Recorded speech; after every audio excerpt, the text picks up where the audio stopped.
Hold it. So, 2 months ago in that omnibus, McGilded killed the brickmaker and stole the disc. Mr. Mason was a single man with almost nothing to his name. It seems he lived in an artisan quarter some years ago, but people there remember little about him. That doesn't make much sense though, does it? How would a humble brickmaker come to acquire secret government information? How indeed?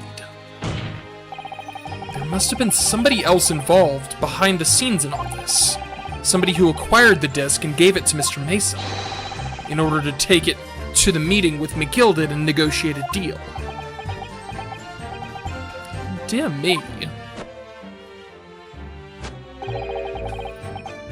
You may have it in for me, sir, but I assure you, I have far more class than that.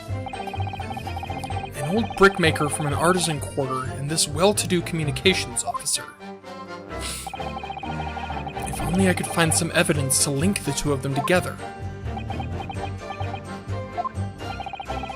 If you have nothing more to add on that note, let us return to the witness testimony. Don was breaking into the gaff the other night like what he told us to do. Hold it! Like Mr. Graydon told you to do, you mean? I said, yeah. Who else, eh? Silly me thought he was just popping over for a matter after all, after all them years, but the Roy had a dodgy job for us. Ish.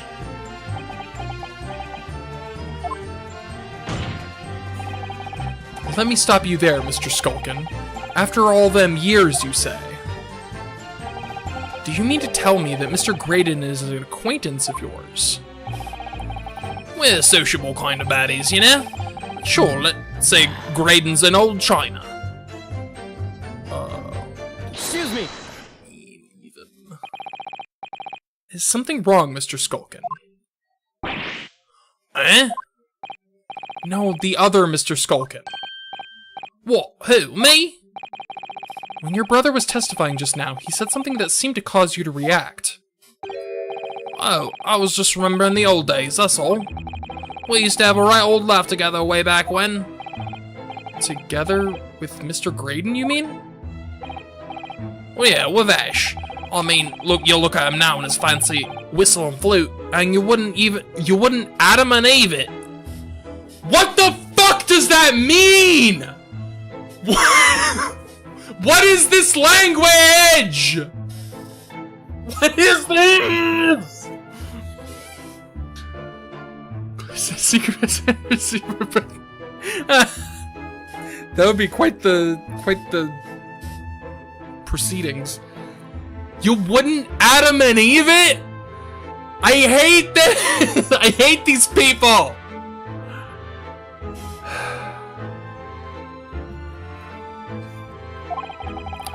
But when he was younger, he was from the poor part of town, just like us. Is that so? But he was always a leery one. He had the brains, he had the savvy. Always coming up with smart ideas like what you'd never have gone through our heads. I don't believe it. I mean, I assume that's what that means. Who says that? You wouldn't Adam and Eve it? Fuck off! God blimey, ain't that the truth? Remember Milverton and Skulkin's milk run? That was a corker, eh? What the fuck? Save it until after the trial. Your reminiscing has no place in this courtroom. And neither does your fruit. Oi, the geezer asked us a question, didn't he? And we was answering. Yeah, we ain't done nothing wrong. Nevertheless, the court was not prepared to accompany you on your trip down memory lane. Counsel, can we turn our attention back to the testimony, please? I don't know. Could that sentimental story be relevant somehow? Yeah, I think so.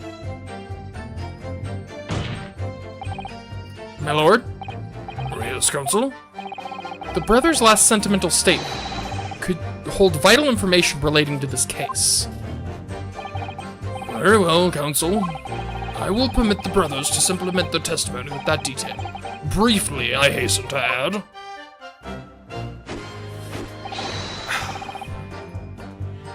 Say no more, a skulkin's never skulkin'. Fuck off. Milverton and Skulkin's Milk Run. Call them that was the them was the days. Whoops.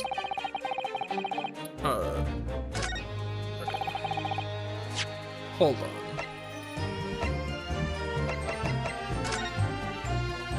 Mason Milverton. I fucking knew it! That's his last name.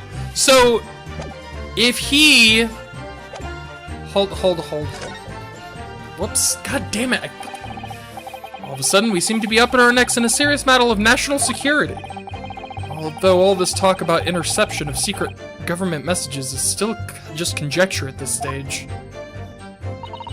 It would explain a number of things, though, wouldn't it? The negotiation Ginny overheard on the omnibus 2 months ago, and the break-in at Winterbanks. But the trouble is, it wasn't Mr. Graydon in the omnibus with Mr. McGilded. No, that was Mr. Mason, the brickmaker who was horribly murdered. If only there was some link between the two men somehow. I know, but Mr. Graydon's testimony seems to be as watertight as ever. I wonder if the key to us making headway with the cross-examination here could be those two brothers. I hate them so much. Okay, yes, clearly it is. Yes. Fuck! I keep going too far.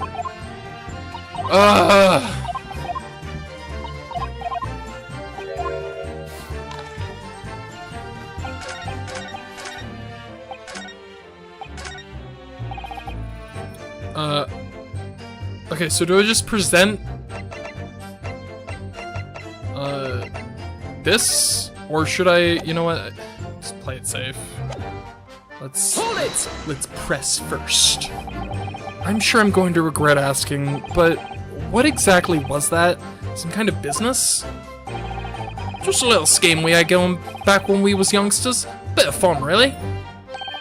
Delivering fresh milk to the locals. That's what it was all about.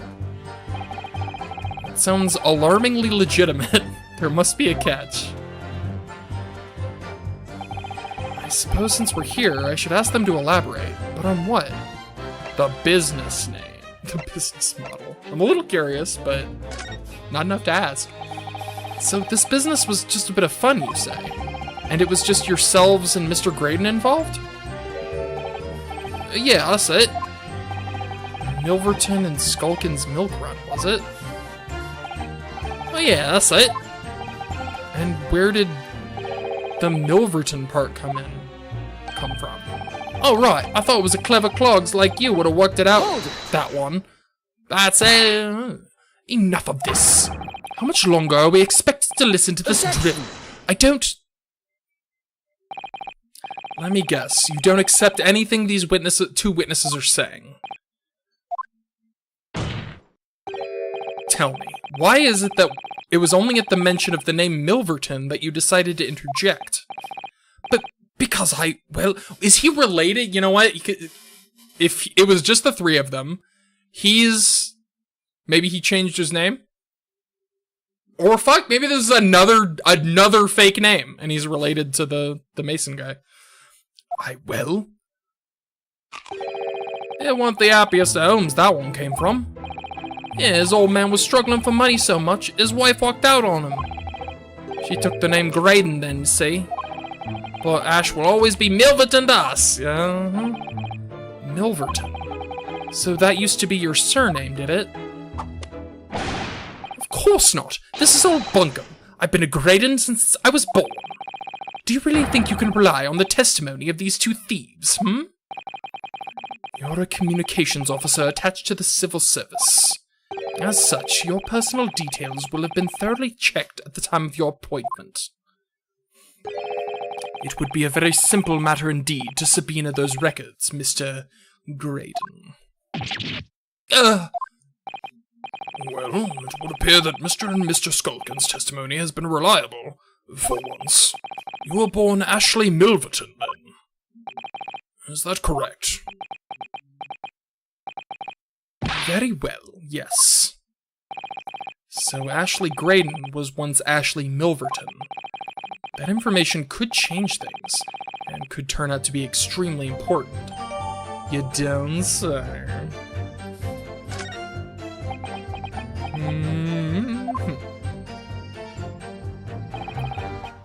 Yep.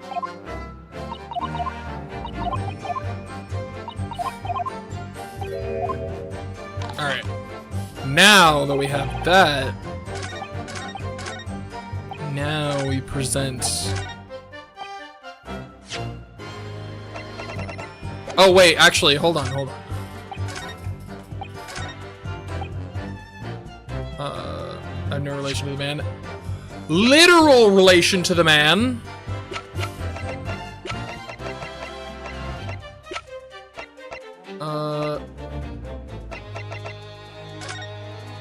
Take that! Objection! Objection! Mr. Ashley Milverton. Tell me, why did you try to hide your former name from the court? Because I haven't gone by that name for years. It means nothing to me. No, I don't think that's the real explanation at all. The truth is, you had a reason to hide that name. Explain yourself, please, counsel. I have here the notes from the omnibus case, my lord.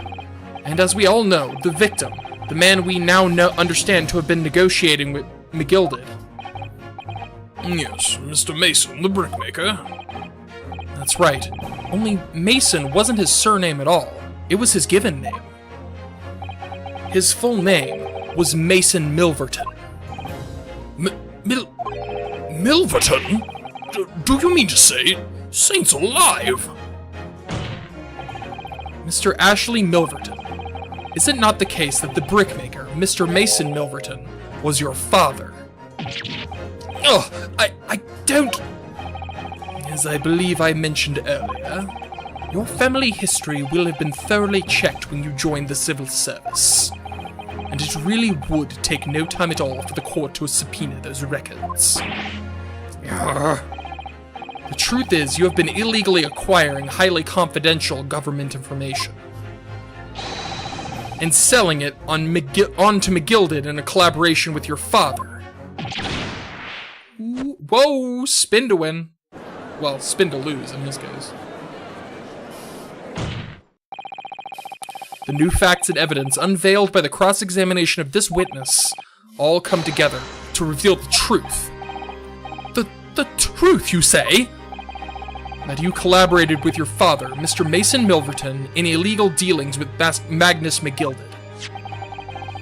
By dint of this music box, you mean, counsel? Yes, stealing information being sent in secret government communications and selling it on to McGilded. Mr. Graydon concocted this elaborate scheme using 2 music box discs to encode the information. And as, presumably, a safety measure against the information falling into the wrong hands. And very effective one. I shouldn't have given this scheme any credence whatsoever. But the deal with McGilded went sour, and the brickmaker met his end. Yes, but before he was arrested, McGilded managed to temporarily dispose of the stolen disc at a pawnbroker. Then, having learnt of the situation, you appeared at Windibank's 2 days ago, in an attempt to recover the 2 articles McGilded had placed in pawn there. But that attempt failed. One of the discs was seized by the police, and the other you never found. So that same night, you enlisted the help of the Skulkin brothers and broke into the pawnbrokery. This time, determined to recover the second disc. Are you suggesting that the second disc was inside the music box? Eh? We never knew nothing about that! On the night that Mr. Windibank was killed,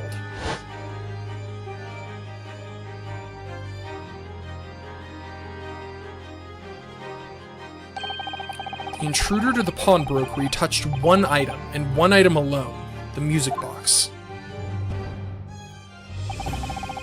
As rather ingeniously demonstrated using the 2 prints from the security camera, indeed. So the question that naturally begs answering is this. Why was only that one article disturbed? The answer is obvious, because it contained the second disc, which the intruder was desperate to retrieve. Since, if it were to fall into the hands of the police, it would be proof of high treason.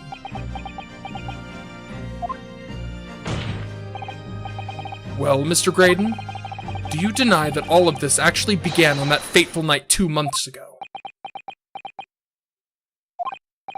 I refuse to accept any of this nonsense!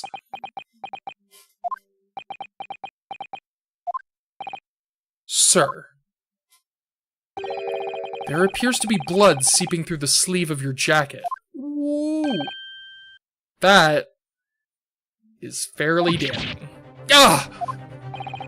2 nights ago, we know that 3 shots were fired at the scene of the crime in Windibank's pawnbrokery. 1 took the life of the pawnbroker himself. 1 struck the pouch around Mr. Sholmes's waist. And the final bullet struck the calendar on the wall of the shop, having first pierced the arm of one of the intruders. Mr. Graydon, that wound on your arm that you seem to be trying to hide, it's a bullet wound, isn't it? He's got you now, me old China. Time to call it quits and croak, I reckon. Yo, you're fucked, dude. You're fucked. Don't acknowledge my presence there under any circumstances whatsoever. Those were my terms, remember? And I paid you handsomely to comply. Clearly, I was a fool to think I could trust some common backslum thieves. Well, that's about as confession-y as it gets. Fine, I admit it. I was there in Windibanks that night. I paid this pair 10 guineas to accompany me. And as you've noticed, I sustained an injury in the course of my adventures. But that is all. I admit to nothing more. Stealing government secrets, negotiating with Mr. McGilded. As God is my witness, I'm sure I recall nothing of the sort. He's not going to go down without a fight. Not until I can show hard evidence, I suppose. Nevertheless, the defense has now established a crucial fact. Which is... well, we know that 1 bullet was fired from each of the 2 firearms we have in evidence. The bullet from the Skulkin brothers' gun hit the pouch around Mr. Sholmes's waist. And the bullet from Mr. Windibank's gun clearly must have been the one that caught Mr. Graydon in the arm. Indeed it must. We can rule out the possibility that the man shot himself. Oh, that was the judge. And that leads us to only one conclusion. Mr. Windibank was shot by a 3rd gun, which can only have been fired by the 3rd intruder. Goodness! That's right, Mr. Graydon.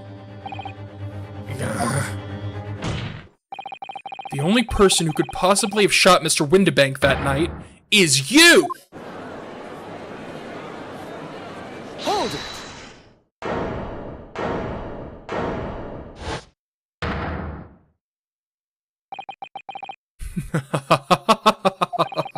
You little upstart!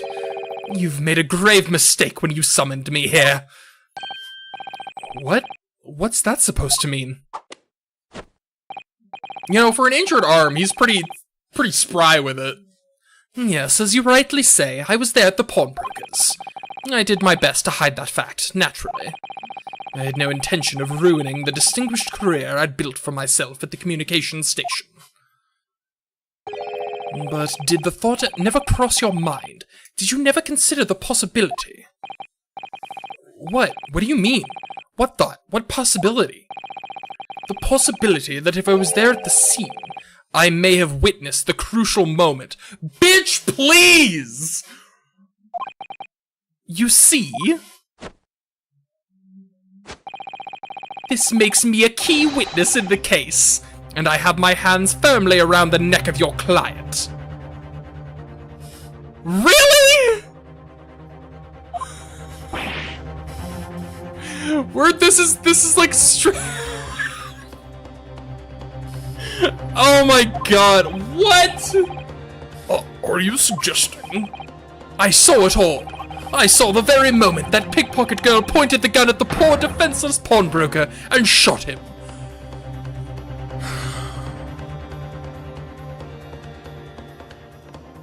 Alright, moment of truth. The big question right now is, how stupid is everyone here? I suspect very. You... What?!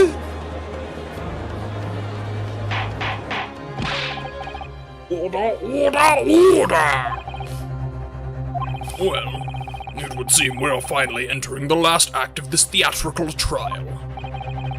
Mr. Graydon. Yes? I trust you are fully aware of the implications here. If it is shown that your claim is false, you will have incriminated yourself as the killer. No, I understand fully. Then I must ask you to give your formal testimony once more. You will explain to the court precisely what you saw at the moment the defendant allegedly shot the victim. God, this is... Nothing would give me greater pleasure. I cannot believe... We're giving this guy the fucking time of day! The moment of the shooting, oh my god. While these ruffians were jostling with the broker, I was still near the entrance to the shop. Sure. When Windibank threw Nash over the counter, I felt a sharp pain on my arm. I pursued the man, but he shut himself in the store. I could see him through the people in the door, though. The accused, in a black coat, shot the man in the back as he would try... The accused, in a black coat, shot the man in the back as he was trying to flee to safety.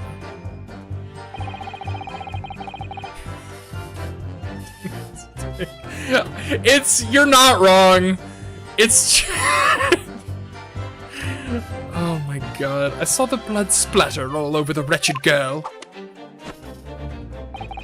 Then she tossed the gun out of the peephole, so I picked it up and made my escape.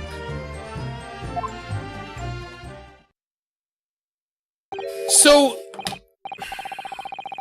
this guy, I just wanted, this is, So according to this man, Gina waited for, in the storeroom, as all this was happening outside.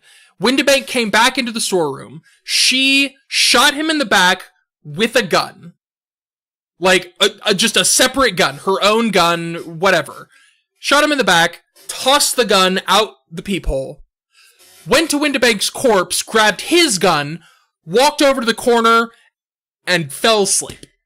That's his fucking what? This is ridiculous. Get the fuck out of here. Oh my god, this is dumb. Good gracious, this is quite extraordinary testimony. The fucking extraordinary malarkey is what it is. You claim, sir, under oath, to have clearly seen the defendant pulling the trigger.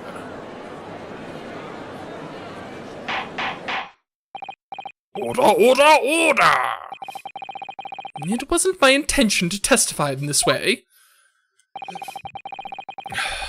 But neither is it my intention to be found guilty of a murder I didn't commit. So you see, my hand has been forced. I tell the truth now as an act of self-preservation. I can't. The truth? Until now, the prosecution was completely unaware of these details. Yes, well, sorry about that.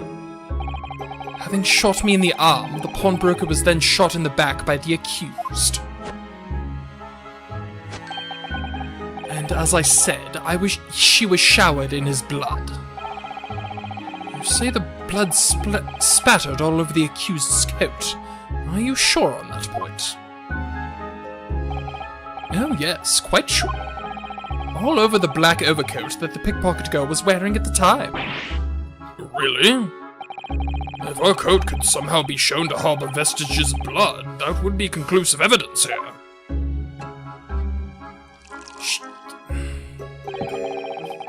Such an investigation is entirely possible, my lord. What?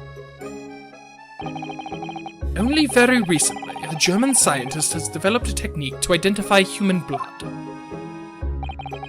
So here's to true science, not some amateurish detective's dubious foray into the world of chemistry. There's nothing dubious about Hurley's work. His ideas are all sound. Ideas are no use to us here.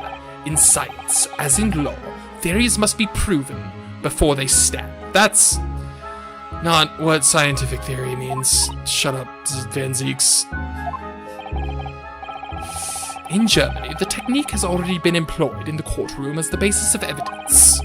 Scotland Yard has a small quantity of the chemical reagent used. With your lordship's permission, we could shatter all vestiges of doubt within minutes. This doesn't look good, Bruno. Why not? Well, we know, don't we? That there's blood all over the front of Jeannie's coat. Yeah, it's,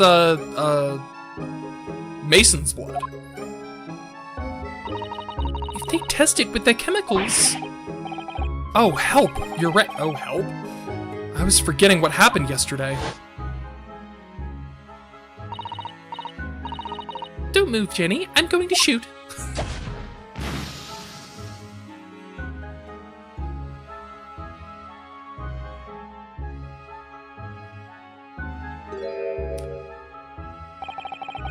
But that's not Mr. Windibank's blood.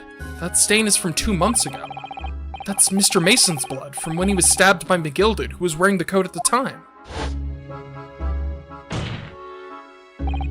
My lord, the defense objects to the test proposed by the prosecution.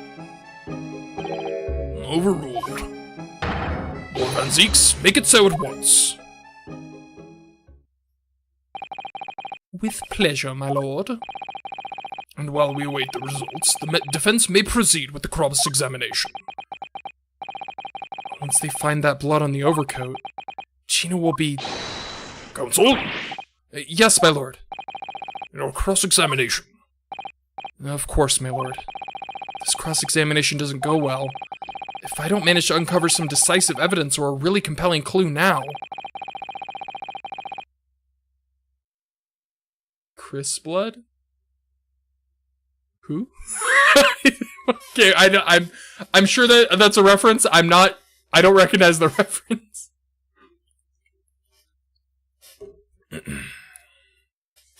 I have a very bad feeling about the outcome of this trial.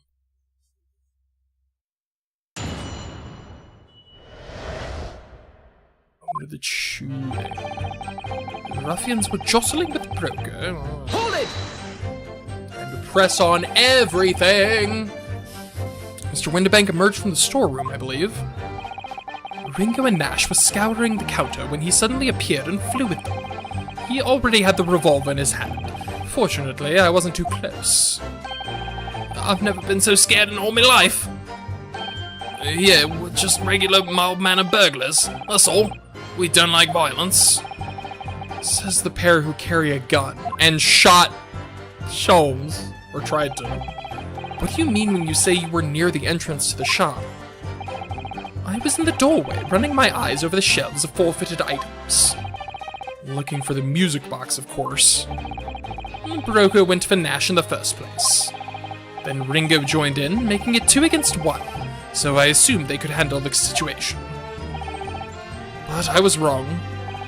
I was trying to help me little bruv, but the old geezer chucked me over the blooming counter. So I pulled me gun on the old fella, and that soon made him scarper. pair of you settling upon the poor defenseless pawnbroker together. Shame on you. Sorry, Gov. First Resident I never played any of the Resident Evil games. All I know about the first Resident Evil is something, you were almost a Jill sandwich. I know that reference. That's it. This isn't Chris's. I see. I now understand the reference. Thank you. Went back through Nash of the counter. I felt a sharp pain in my Hold it! Hold it. You mean that's the moment you were shot? Yes, though I didn't immediately realize what happened, of course. Things crashed to the floor from the counter as the three men were brawling. It was at exactly that moment that it happened, so I didn't hear the gunshot. And the bullet went on to strike the calendar on the wall behind you. So it would appear. When I looked at my arm, I saw it was bleeding badly, so I wrapped my handkerchief around it. Seeing as I couldn't explain what had happened to a doctor, I had no choice but to wait for it to heal. I didn't imagine it would still be bleeding 2 days later. Did Mr. Winterbank intend to shoot you, do you think? Well now, I don't imagine he even noticed I was there, to be honest. Perhaps the gun went off accidentally. Anyway, it didn't quite strike home. When I pulled my gun on him, he tried to shove me out of the way. And then he scampered through the door in the back. At which point, what did you do? I pursued the man, but he shut himself in the storeroom. See through the people on the door. Hold it! You mean you chased after him? I don't recall the reason why, but I ran after him to the back of the shop. And what about this peephole in the door you mentioned? Well, unsurprisingly, the storeroom door is a solid job, made of stout wood. Well, there's a small opening in it about head height that lets you see what's in there from the outside. Actually, I should know that, shouldn't I? I looked through it myself that night.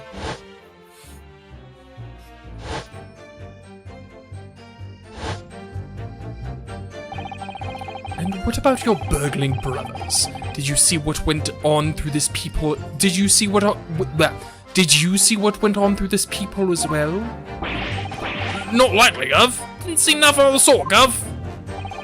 I doubt these two buffoons were even aware of the peephole's existence. So the Skulkin brothers were there, but they didn't see the killing of Mr. Winterbank take place. Inside the storeroom, I could see the broker and that young girl standing there. The defendant? Yes, though neither of them noticed that I was looking. The girl raised her gun and pointed it straight at the man. And then, what did you see next? The accused, in a black coat, shot the man in the back as he was trying to flee to safety. Hold it! Yes, when the crime was discovered, the defendant was found with a gun in her hand. But that was Mr. Winterbank's gun, from which only a single bullet had been fired. And as we've already established, Mr. Graydon, that bullet was fired at you. Ah, but no, it wasn't the broker's gun that the pickpocket girl had when I saw her. Yes, the bullet from Winterbank's gun grazed my arm, and yes, the Skulkin's gun grounded the detective. But this was another gun entirely, a third gun. The broker's gun was not the murder weapon, so clearly there had to be a third firearm involved. In other words, the accused must have had her own gun with her at the time. Objection! But no other gun was found at the scene.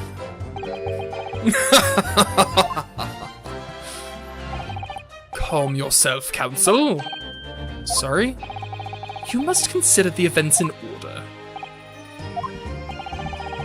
First I saw the broker and the girl glaring at each other, but then, all of a sudden, the broker turned to run, and it was at that moment that the little gutter rat shot him in the back. Chilling image, I must say.